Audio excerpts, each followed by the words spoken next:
নমস্কাৰ বন্ধুসকল ration card নথকা সকলৰ বাবে এটা ভাল খবৰ সো ফাইনালি অসম চৰকাৰৰ ফালৰ পৰা ৰেচন কাৰ্ড নথকা পৰিয়ালসকলক নতুন ৰেচন কাৰ্ডৰ বাবে আবেদন কৰাৰ সুযোগ দিয়া হৈছে আৰু যিসকলৰ অলৰেডি ৰেচন কাৰ্ড আছে আৰু নতুনকৈ সদস্যৰ নাম অন্তৰ্ভুক্ত কৰিব বিচাৰে সেই সকলৰ নাম অন্তৰ্ভুক্ত কৰিব পাৰিব সো আজিৰ ভিডিঅ'ত জানিম যে কেনেদৰে আবেদন কৰিব লাগিব তাৰ আগতে জানি লও যে কি নথিপত্ৰৰ প্ৰয়োজন হ'ব আৰু যি নথিপত্ৰৰ প্ৰয়োজন হ'ব সেই নথিপত্ৰবোৰ হল 2011 ভোটাৰ তালিকা 2011 সেন্সাস কুপন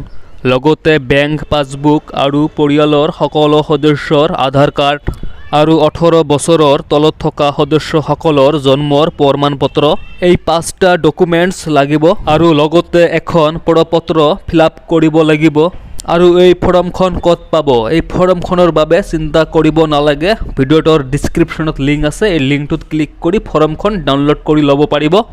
আৰু এই ফৰ্মখন ফিলআপ কৰি নথিপত্ৰৰ লগত এই ফৰ্মখন আপোনাৰ গাঁও পঞ্চায়তত জমা দিব লাগিব সো বন্ধুসকল নতুন ৰেচন কাৰ্ডৰ বাবে এনেদৰে আবেদন কৰিব লাগিব ভিডিঅ'টো ভাল লাগিলে লাইক কৰিব শ্বেয়াৰ কৰিব আৰু মোৰ চেনেলটো সাবস্ক্ৰাইব কৰিবলৈ নাপাহৰিব ধন্যবাদ।